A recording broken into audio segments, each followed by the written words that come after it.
la inflación y esto lo pone de manifiesto Juan Carlos Martínez Lázaro, profesor en IE Business School. Muy buenas.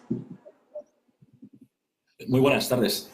Bueno, Juan Carlos, ¿cómo has visto este dato? Los mercados parece que no se posicionan porque tenemos a los futuros del SP500 que no tienen muy claro si subir o bajar, están ahí en terreno, bueno, pues de variación prácticamente nula, 0,03% está subiendo ahora mismo el futuro del SP, 6,4% y además con el añadido de ese método de cálculo que ha cambiado. ¿Cómo has visto este dato? ¿Es tan malo como podemos pensar porque no ha batido las expectativas?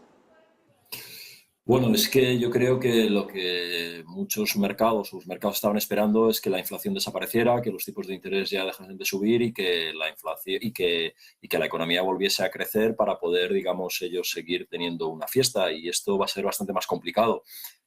Hay mucha inflación en la economía y sacar toda esa inflación pues va a costar seguramente mucho más tiempo del que a los mercados les gustaría. Y eso va a hacer que me temo que todavía el ciclo contractivo de la política monetaria pues dure más de lo que repito, de lo que le gustaría a los mercados, ¿no? Pero una inflación tan alta como hemos tenido, la máxima en 3 décadas, 4 décadas en algunos casos, pues sacarla de golpe de la economía no es tan fácil, sobre todo teniendo en cuenta que ese mercado laboral en Estados Unidos, pues en enero seguía muy robusto y que la economía, pues lo vemos en Estados Unidos, también lo vemos en Europa, no acaba de entrar en esa recesión que se pronosticaba no hace mucho tiempo. Por tanto, me temo que todavía queda mucha inflación en la economía. Va a ser, es verdad que no tanta como teníamos en verano, pero que todavía el reducir esa inflación hacia los objetivos de los bancos centrales pues va a llevar tiempo.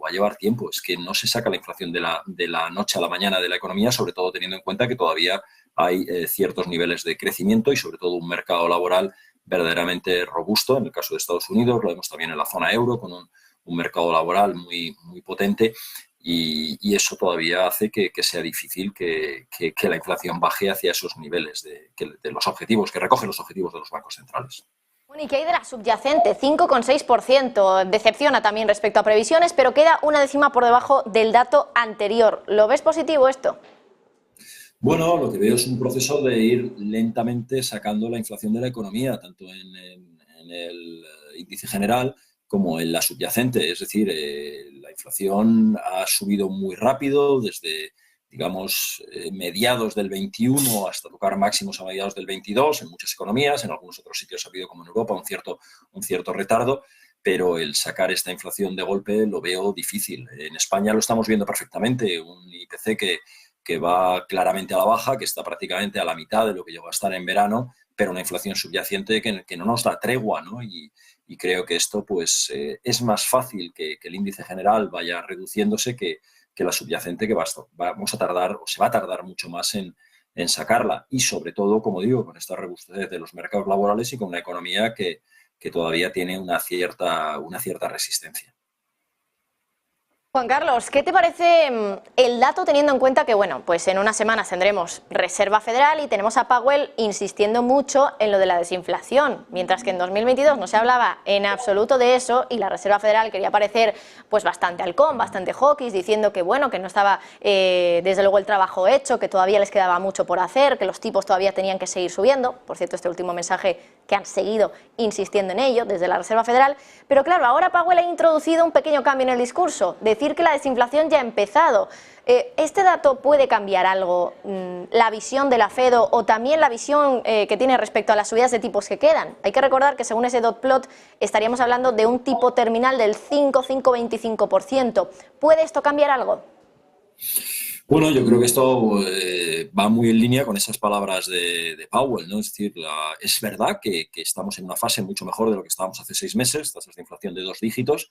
La inflación, bueno, pues anda en niveles en torno a la mitad de lo que llegó a alcanzar, un poco más alta todavía, pero también es verdad que esto no se acaba de la noche a la mañana. Los precios de la energía han tenido una corrección importante en los últimos meses. Eso da una cierta tregua, un cierto oxígeno, tanto al IPC como al crecimiento económico, pero el acabar sacando toda esta inflación de la economía, que ese proceso de desinflación, o sea, la palabra tan de moda ahora, sea tan acelerado y que se vaya a ir pues como se va el invierno y llega la primavera, no va a ocurrir.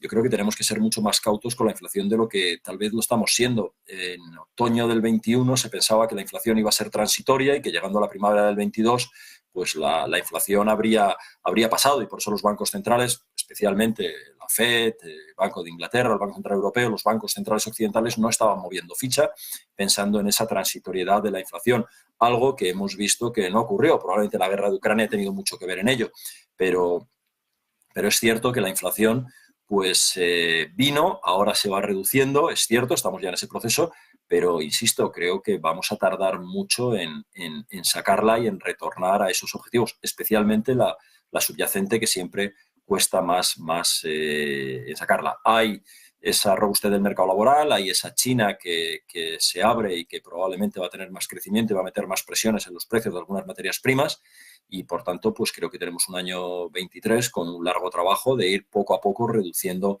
la inflación y por tanto haciendo una política monetaria acomodaticia en función de cómo se vaya reduciendo esa inflación, pero creo cada vez más difícil ese cambio en la política monetaria, esa Fed bajando los tipos de interés ya en la segunda parte de este año.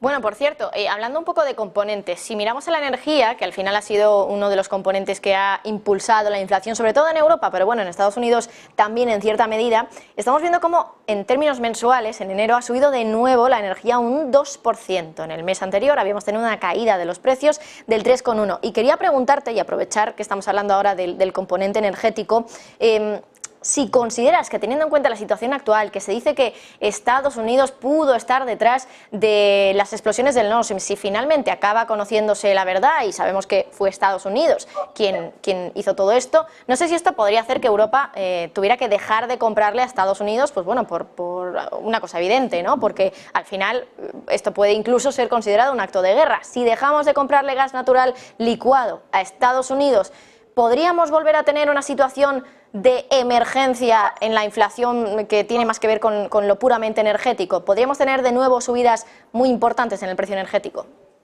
Bueno, no sé si Estados Unidos ha estado detrás de las explosiones del Nord Stream.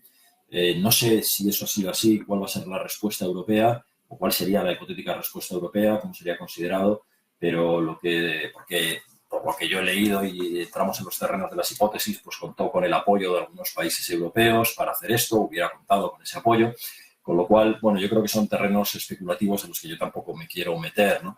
Pero lo que sí que creo es que es verdaderamente difícil, o sería verdaderamente difícil para Europa el desengancharse ahora de ese gas licuado norteamericano que ha sustituido en gran parte al gas licuado ruso, al gas ruso en general, o gas licuado aquí en España, e incluso al gas argelino, ¿no? En nuestro caso. Por tanto, creo que nos sería verdaderamente difícil si tuviéramos que estar ahora buscando un tercer proveedor, una vez que Rusia ahora compramos menos gas, dejamos de comprar gas a Estados Unidos, pues me temo que eso sí que tensionaría otra vez muchísimo los precios y acabaría con esa racha de un precio del gas que se encuentra pues en niveles, creo recordar ahora mismo, de octubre, por lo menos aquí en el mercado europeo, en niveles en torno a octubre de 2021, ¿no?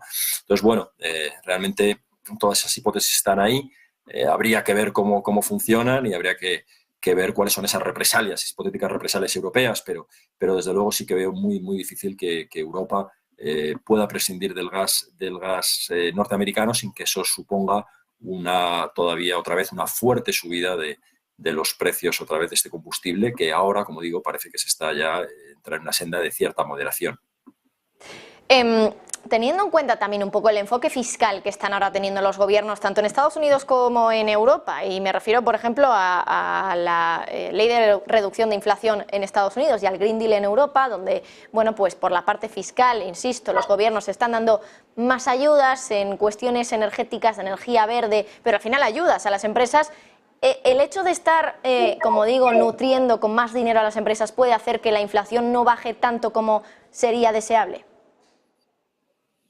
Sin duda, toda la política fiscal pues tiene parte de la culpa de esa inflación que tenemos. Esos grandes planes de ayudas que se articularon durante la pandemia pues tienen una responsabilidad en los datos de inflación que hemos visto, como esa política monetaria tan laxa, como los cuellos de botella, como la subida del precio de la materia prima.